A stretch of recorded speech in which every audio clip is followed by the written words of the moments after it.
Hi Mikel. Hello. It's been a significant few days in the title race. How do you feel about Arsenal's chances now with 4 matches left to play? Now we are there. We have to look at ourselves and try to perform the best possible way, win our matches, and wait to see what happens. And that's what we discuss. Sounds a bit repetitive, but it's what we have to do. Do you see it as a 2-horse race now between yourselves and Manchester City? I don't think so. I think this league is tremendously demanding, and it can be still a lot of turns, and we all know how difficult it is to win games in this league. April has sometimes been a difficult month for Arsenal in the last few years, but how much can you take from the way your side has responded to adversity this month? Yeah, it's been great. Not only the results, but the performances as well, and we had a big one again in the last London derby against Chelsea, and we have a big one now that I'm sure we're going to have to do it. We want to beat Spurs as well. And you've virtually got everybody available for selection at the moment, so how much tougher and more resilient are this group, both mentally and physically, than in previous seasons? Yeah, availability, we mentioned that before, there was going to be something key. It's true, apart from Aurier, and that is going to be very close, that we have everybody available, and that's a huge boost that elevates the training session, the competition between the players, and the alternatives as well, to pick the right lineup, to change the game, so it's something really important.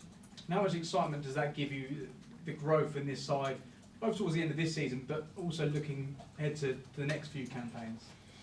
Yeah, obviously we are fully focused on this one because it's still a lot of at stake, and we really want to get the job done, and we know as well that obviously it's a very young team with a really bright future, and still a lot of room for improvement, and we will try to keep developing it. And on Tuesday night you said what your side has done physically has been unbelievable. Yeah. You've played 4 times since Tottenham's last match. How much of a factor do you think that could be on Sunday? Well, for sure we're going to be fully ready, so we have a bit of time as well to recover and to prepare from the Chelsea game, and I'm sure the team is going to be fully ready to go again on Sunday. And finally, was yesterday's performance from Manchester City just a further indication that you do need to be perfect between now and the end of the season to give yourselves a chance? It's another game, and that they managed to win in a convincing way, and something that we cannot control. So let's do what we have to do. Thank you. Anita from the Premier League. Hi Mikel. Hi. You were talking about the fact that nearly all your players are all fit. How much of a selection headache is it for you right now, especially when we see the likes of Partey coming back and performing so well the way he did against Chelsea, and then Trossard, another player, for example? It's good headaches though. Yeah, you feel for the players because as well I see how much they want it, and how much everyone wants to start and contribute to a team and impact the team in the right way. So it is always difficult. It's part of the job, but as well they're fully ready to come on the pitch in whenever time that we need them to try to help us to win matches, and the spirit is so good.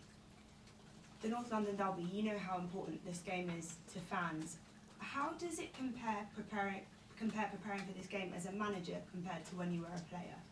More motivation, if anything, because you know what you can give to your people, which is a lot of joy and happiness if we manage to win the game. And obviously when you have the chance to do that and that's in your hand, you really want to make the most of it to try to make it happen. And how do you find PogU adjusting to the league? He's been very clear about his style of play and not deviating from that. Yeah, really impressive with what he's done. I'm not surprised because I know him. He was in the Australian national team when he was in Japan as well. I follow him when he was at Celtic, and he's always been super clear with a really clear direction and identity of how his teams play, and I love the way his teams play, so I think it's been very good.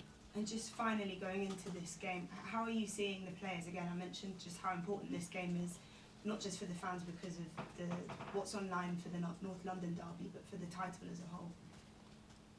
Enjoying the moment, try to navigate through this in a natural way.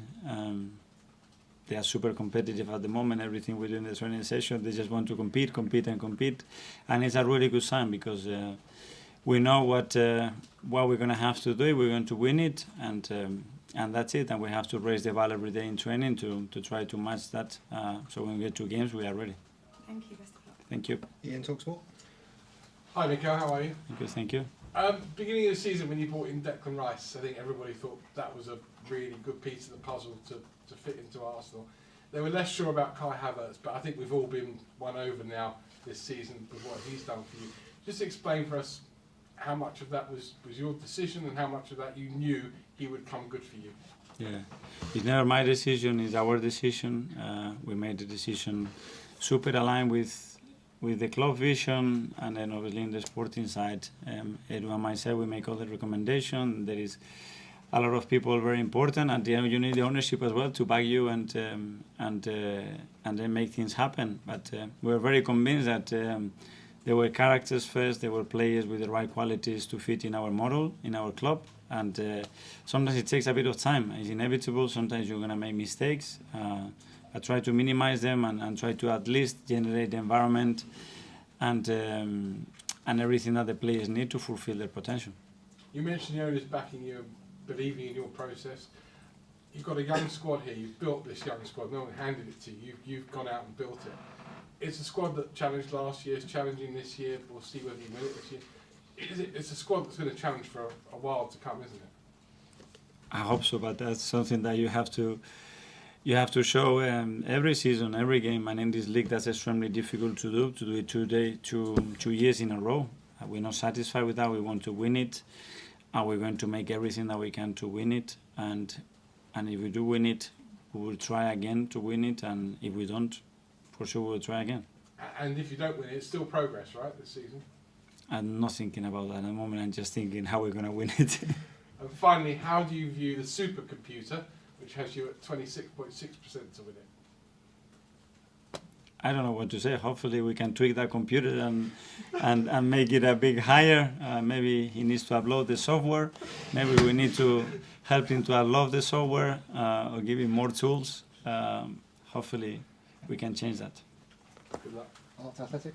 Hi Mikel. A couple of phrases you've used quite often is being vertical and ball speed throughout the season. I was just wondering why you find those aspects so important, and do they go hand in hand or are they two separate things?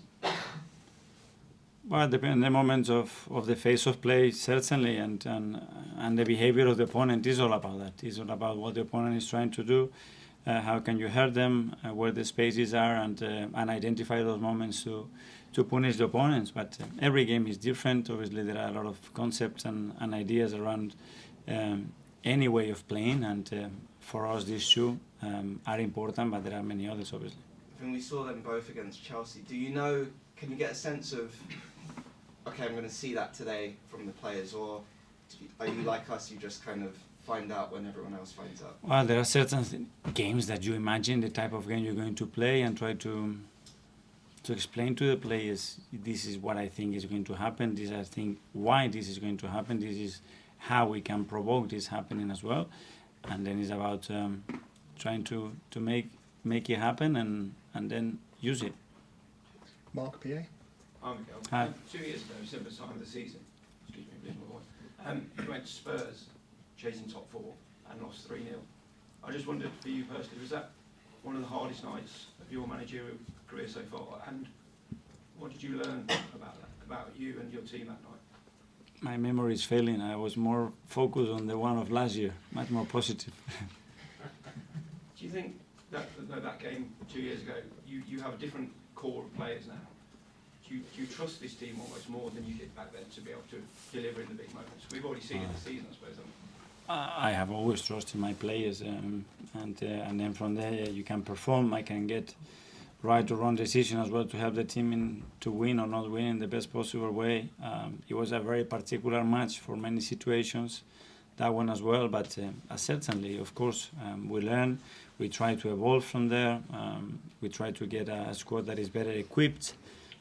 We all had experiences as well that hopefully has helped us to develop and be better. And on Sunday we'll have to show it again. Simon Standard. Mikel, Hi. it's 20 years to the week since the Invincibles went to White Hart Lane and got a result that won them the league. How much do you draw on that as inspiration when you're going into Derby like this? Well, I understand that, but that's not going to happen mathematically, even if we do win it. But there are moments, obviously, that are very important in our history, and I'm sure that a lot of players know about it. Certainly the staff and the ones that have been here long enough know about it, and it's about making our own history now. You were saying about the team being fully ready for the games. Do you think with Spurs you might have an advantage the fact they've had 2 weeks off, whereas you guys are in that rhythm of playing every 3-4 days? I don't know. What I can tell you is that the boys are going to be fully ready on Sunday to go to play against a great opponent that's going to make things very difficult for us, and are going to have to be very good to beat them. Just lastly, is Aurier available for selection in the squad? Obviously he played on Monday night. Could he be available for Sunday? We're going to have to make that decision tomorrow after the training session. It's very close. I don't know if he's going to come a bit too early this one, but it's very close, I would say. James, ESPN. Hi, Mikel. Hi. Just following on from Simon, Tottenham have had 15 days off. At this stage of the season, are you surprised that the fixture list can throw up such a disparity because you played 4 games at that time? Yes, but we knew that happened. They weren't the only team as well because of the circumstances and the schedule. A few teams have to go through a few days without a game. It can go either way. I don't know what is the best way to do it. It's what it is, and what we can do is prepare to be fully ready on Sunday. Different way of asking it. Would you rather have played 4 times, or would you rather have had 2 weeks off before this game? I love the fact that we played 4 times, and then we had some great experience, a really demanding week. We managed to have some really good results in the last 2, and obviously that boosted the confidence and the belief of everybody, and we are in a good place. A lot's made of Ange ball, they call it the PogU approach at Tottenham, and how attacking it is. Are you expecting an open game on Sunday, or do you think they might tweak it a little bit out of respect for you and your team? Well, I don't know. I don't know what they would do. They haven't changed much. I think they've been very, very consistent, and I think that's been probably the biggest strength as well in what they've done. So you have to be prepared, and then in games things can change, and you have to be able to tweak things if necessary. And just finally from me, the players that you signed recently, Kai Havertz and Jorginho from Chelsea, Declan Rice from Tottenham, from West Ham, 2 clubs that don't have a great relationship with Tottenham. How much can that help you and help the players understand the hostile atmosphere that they're going into on Sunday? Yeah, we know, but I think it's an unbelievable atmosphere. It's a beautiful stadium. We played there a few times already, and it's a great atmosphere to play football. We know about the rivalry, but I think you have to put that aside. You have to live the game with the intensity and the passion that demands it, that's for sure. And on top of that, we know what we're playing for. So I don't think we need anything special because the game has got everything that you need as a player to go and enjoy it. Kaya, Football London. Hi, Mikel. Hi. You can officially finish above Spurs if you beat them at the weekend. I think even if you get a draw as well. For so long in the past, and when you were playing as well, Arsenal finishing above Spurs was one of the high points of the season and such a massive thing. But no one's really talking about it now. Is that progress? Is that a sign of how much you've progressed in your time in charge? I don't know, but I think we have to look at ourselves and what we want to achieve and what our goals are, and then evaluate that. And obviously you have to put that in the context of a league and a lot of clubs and teams that are super strong and make it really difficult for you. But I think that evaluation has to be related more about, okay, what we've done right, what we can still improve, and then make certain decisions in relation to that. But you can also qualify for Champions League for the 2nd consecutive season at the weekend. Again, that's something that no one's really talking about. But do you almost have to stop and think, wow, this is really good progress for the club? And then when you look back on that, you take a great sense of pride in the fact that no one's really talking about it. Everyone's talking about the title, and the standards have really risen. Yeah, we have to do it first, and once we do it, I think it's important to mention it and remember it, and then go to the next one.